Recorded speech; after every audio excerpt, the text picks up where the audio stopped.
17 तारीख को जो चुनाव होने जा रहा है, इसका क्या भाई है। आज बाबा साहब अम्बेडकर दिवस है। बाबा साहब अम्बेडकर ने संविधान बनाया था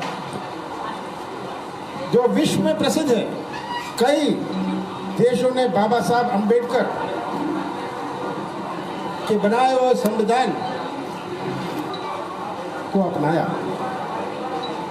बाबा साहब अम्बेडकर ने संविधान में प्रावधान रखा था कि जब कोई सांसद या विधायक का निधन हो जाए तो उपचुनाव होगा। पर बाबा साहब अम्बेडकर ने अपने स्वप्न में कभी नहीं सोचा था कि ऐसी अनैतिक गैर सिद्धांतिक राजनीति अपने देश में होगी जहां सौदेबाजी से चुनाव होगा। 17 तारीख का चुनाव का मायने है। दमोह की जनता से तो मैं अपील करता हूं कि ये किसी पार्टी या किसी उम्मीदवार का नहीं चुनाव है, ये चुनाव सच्चाई का चुनाव है। कांग्रेस का साथ ना दे, अजय टंडन का साथ ना दे, कमलनाथ का साथ ना दे, सच्चाई पहचाने और सच्चाई का साथ, ये चुनाव का मायने है। और भारतीय जनता पार्टी के पास बोलने को कुछ नहीं, 15 साल की कोई उपलब्धि नहीं। शिवराज सिंह जी आए थे, मैं तो हमेशा कहता हूं कि उनका खाना नहीं हजम होता जिस दिन वो झूठ ना बोले। पर आज तो मुझे दुख के साथ कहना पड़ रहा है कि महाझूठ यहाँ आए। उन्होंने कहा कि यहाँ का मेडिकल कॉलेज, छतरपुर का मेडिकल कॉलेज मैंने छिंदवाड़ा ले गया, कहा था ना। ये रही चिट्ठी 2014 की, ये चिट्ठी मैं छोड़ जा रहा हूं, मेरे पास कॉपी नहीं है। 2014 में केंद्र सरकार ने, जब कांग्रेस की सरकार थी, केंद्र सरकार ने स्वीकृत किया। इसका गैजेट नोटिफिकेशन हुआ कि केंद्र सरकार ने स्वीकृत किया। उसके बाद शिवराज सिंह जी ने इसका शिलान्यास किया। कब किया मैं सब तारीख बता दूं आपको। 2014 13 फरवरी 2014 में केंद्र सरकार ने स्वीकृत किया। इसकी कॉपी यहाँ है।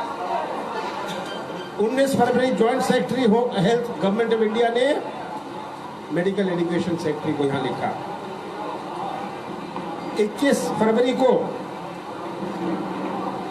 2014 जब शिवराज सिंह जी मुख्यमंत्री थे, उन्होंने कलेक्टर छिंदवाड़ा को लिखा कि आप जमीन अलॉट करिए, क्योंकि केंद्र सरकार ने ये मेडिकल कॉलेज दिया। कलेक्टर छिंदवाड़ा ने उनको इन्फॉर्म किया। ये सब पूरे प्रेस में है। उसके बाद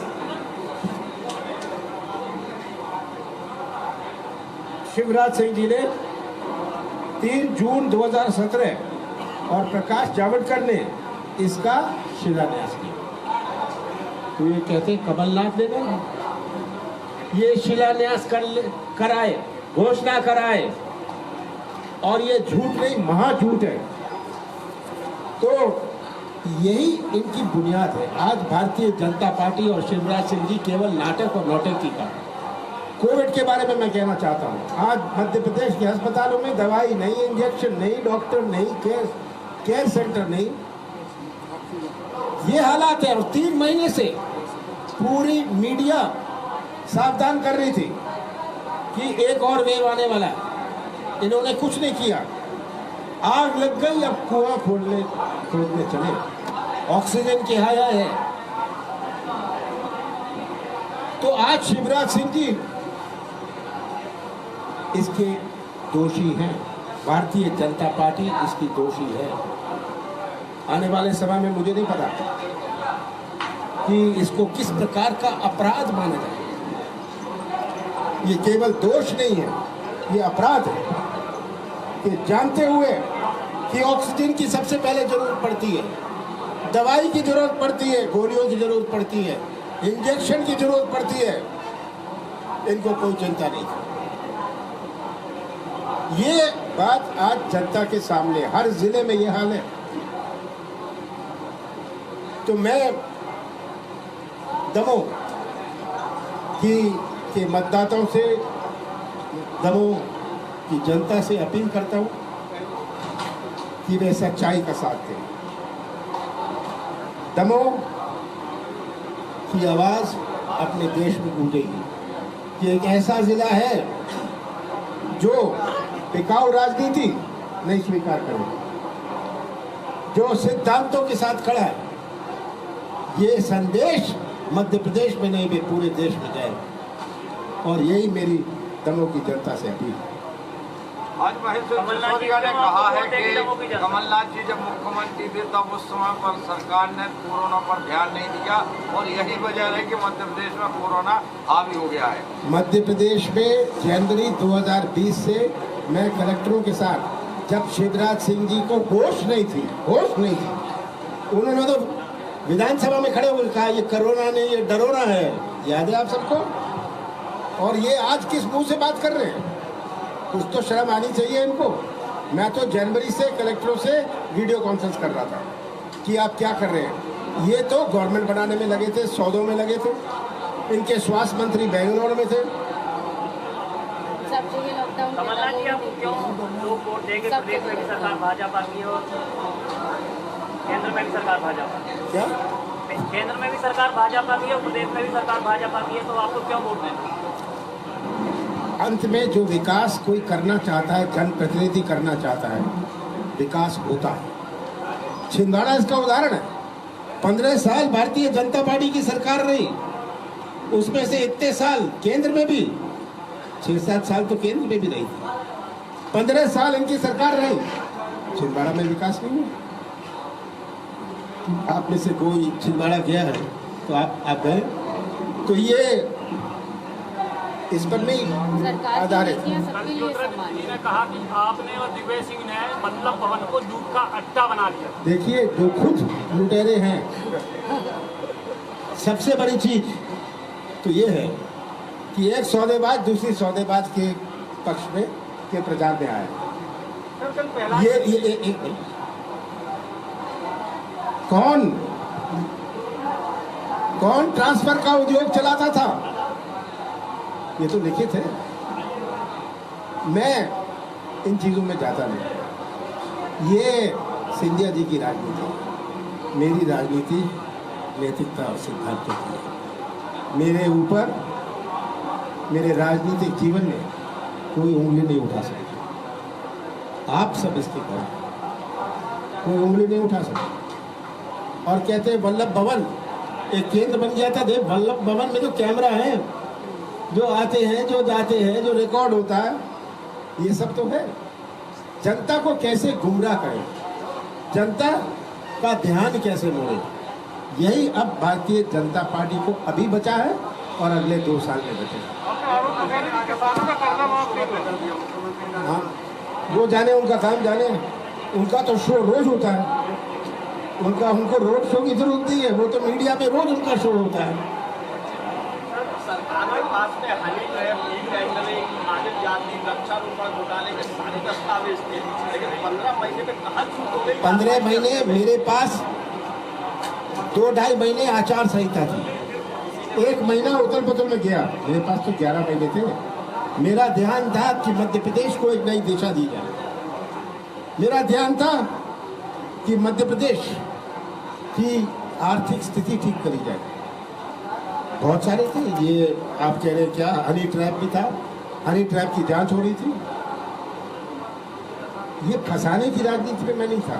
ई टेंडर था, ई टेंडर की इंक्वायरी चल रही थी, एक्सपर्ट्स को दी हुई थी, टेक्निकल एक्सपर्ट्स को दिए हुए थे, ये सब चल रहा था। और मेरे पास तो 11 महीने थे, याद रखिएगा। और 11 महीने में जो एक नई दिशा मध्य प्रदेश को मिली। सबसे बड़ा झूठ तो शिवराज सिंह बोलते रहे कि किसानों का कर्जा नहीं माफ हुआ। 27 लाख किसानों का कर्जा माफ हुआ। इन्होंने खुद विधानसभा में ये आंकड़े दिए। सही बात है। और ये कहते नहीं, ये तो पहला किस्त था, दूसरा किस्त चल रहा था। पहली दफे केवल चालू खाते नहीं, केवल डिफॉल्टर नहीं, चालू खाते वालों को भी का कर्जा माफ हो रहा था। कि किसान का जन्म कर्जे में होता है, मृत्यु कर्जे में होती है। दमों का बाजार चलता है। जब किसानों के पास क्रय शक्ति होती है, खरीदने की ताकत होती है। हमारे मध्य प्रदेश की अर्थव्यवस्था कृषि क्षेत्र पर आधारित है। उनको सही मूल्य मिले। पिछले साल क्या मूल्य मिला था, ये तो इसका रिकॉर्ड है। हर चीज़ में उनको सही मूल्य मिले, उनको मंडी में परेशान नहीं किया जाए, ये मेरा लक्ष्य। और बिजली की बात हो, पेंशन की बात हो, ये सब बातें तो जनता ही गवाह है। प्रहलाद पटेल जी ने एक सभा में कहा भाजपा में कुछ सूचनाएं घुस गई हैं जो भाजपा को हम तो लोगों को मारने वाली है। भूपेंद्र सिंह का इस पे कहना है कि वो सूचनाएं उनने कांग्रेसियों को कहा है। आपका क्या कहना है इस बारे में? मैं समझा, उन्होंने कहा भाजपा में कुछ कोई घुस गए हैं। सूचनाएं जैसे सही किसने का बंद करने के लिए सूचना आई थी वो बदल के तो भाजपा में सूचनाएं घुस गई। अब भूपेंद्र सिंह जी से पूछना तो वो कह रहे हैं, उनका ये कहना है कि कांग्रेस सूचना। मैं तो कहता हूँ इनके पास बचा कुछ नहीं, इनके पास बचा कुछ नहीं। जनता को हिसाब दे 15 साल का, ये आज प्रश्न है कि आइए हिसाब दे सकते हैं। मैं आज दमोह बहुत दिनों बाद आया हूँ, जैसे पहला दमोह था वैसे आज है, थोड़ा बढ़ गया है। सांसद हैं नकुल नाथ, जिन्होंने अपने स्वयं के बैग पर एक हॉस्पिटल बनाई है कोरोना को लेकर, क्या संदेश देना चाहेंगे आप मध्य प्रदेश के साथ? मैं कोई संदेश नहीं देना चाह रहा, मैं तो कह रहा हूँ हर जनप्रतिनिधि का दायित्व है, हर जनप्रतिनिधि का कर्तव्य है कि अपने क्षेत्र की जनता की रक्षा करे। मैंने तो छिंदवाड़ा में मैं 5-7 दिन पहले था, सबने कहा इंजेक्शन की जरूरत है। आज छिंदवाड़ा में पूछिए कितने इंजेक्शन पहुँचे, मैंने खुद पहुँचाए। और ये कहते हैं इंजेक्शन नहीं है। यहाँ तक कि मैंने पड़ोस वाले जिले जिन्होंने कहा कि हमें इंजेक्शन की जरूरत है, सुखदेव पांसे ने मुल्ताई से फ़ोन किया मुझे कि मुझे इंजेक्शन की जरूरत है। मैंने कहा मैं भिजवा देता हूँ छिंदवाड़ा से। मनु मिश्रा, हमारे मनु मिश्रा, उसको मुझे पता, उसके कोई रिश्तेदार को मनु मिश्रा, मैंने मनु के लिए कल भेजा। बड़े नेता आएंगे तो आ जाते हैं, आम जनता के लिए कहाँ से आएंगे? देखिए, जो मेरे से बनता है, जो मेरे से बनता है मैं करता हूँ। मैंने कभी इसकी ढोलकी नहीं बदली। दमोह के लिए आप कितने इंजेक्शन भिजवाएंगे? क्योंकि भूपेंद्र सिंह जी ने आज अभी थोड़ी देर पहले कॉन्फ्रेंस में कहा कि 60 इंजेक्शन आ रहे हैं। कितने? 60 आप कितने भिजवाएंगे?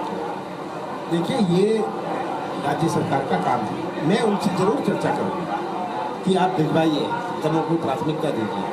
आज 60 भेज रहे हैं क्योंकि परसों 17 तारीख को चुनाव है। अगर 17 को चुनाव नहीं होता तो 60 क्या 6 भी नहीं आते। चलिए, जी एक सवाल है, पूरे प्रदेश में कोरोना फैल रहा है। स्वास्थ्य मंत्री दमोह में प्रचार में आज उनसे भोपाल में पूछा गया है कि प्रदेश में कितनी ऑक्सीजन, ये मैं छोड़ रहा हूँ, कितने इंजेक्शन चाहिए, वो जवाब नहीं दे पाए, क्या कहेंगे आप? देखिए, ये तो जनता पूछे। ये इसकी कॉपी दे। कमलनाथ जी, आप इकलौते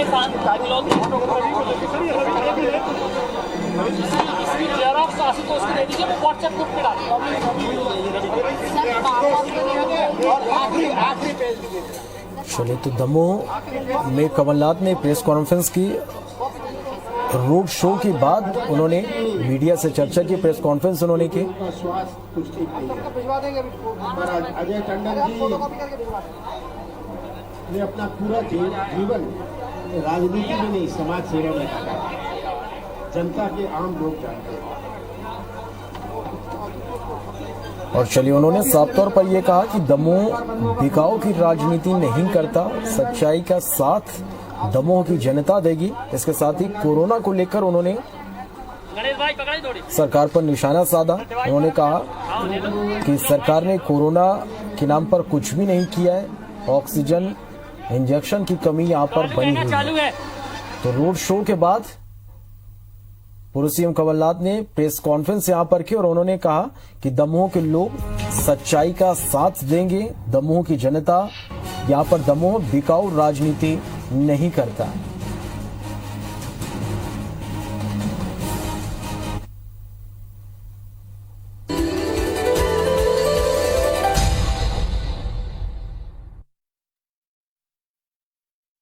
इस प्रोग्राम के सह प्रायोजक हैं Amul, the taste of India, Nakoda TMT. विश्व की सभी वासियों को हार्दिक मंगल कामनाएं। विनीत, राजेश्वर दिल्ली का अस्पताल के बेड का कोई प्रबंध नहीं किया।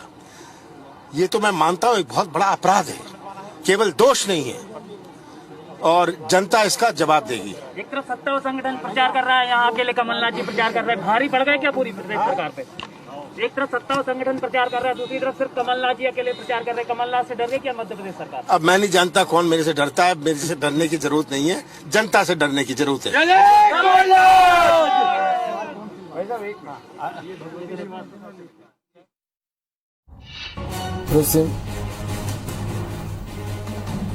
तो चलिए, जनता से डरने की जरूरत है, पूर्व सीएम कमलनाथ ने ये कहा। मीडिया से उन्होंने बात की। आज एक मेगा रोड शो उन्होंने किया। 17 अप्रैल को मतदान है और इससे पहले कांग्रेस प्रत्याशी अजय टंडन के पक्ष में प्रचार करने आज मेगा रोड शो पूर्व सीएम कमलनाथ ने किया। इसके साथ ही प्रेस कॉन्फ्रेंस उन्होंने की और साफ तौर पर उन्होंने कहा कि दमोह बेगाव की राजनीति नहीं करता और दमोह सच का साथ जरूर देगा। और इसके साथ ही उन्होंने कोरोना को लेकर सरकार पर उन्होंने निशाना साधा और उन्होंने साफ तौर पर यह कहा कि प्रदेश में ऑक्सीजन इंजेक्शन की कमी बनी हुई है। सरकार ने कोरोना के नाम पर कुछ भी नहीं किया है और हर चुनाव का अपना एक अलग महत्व होता है।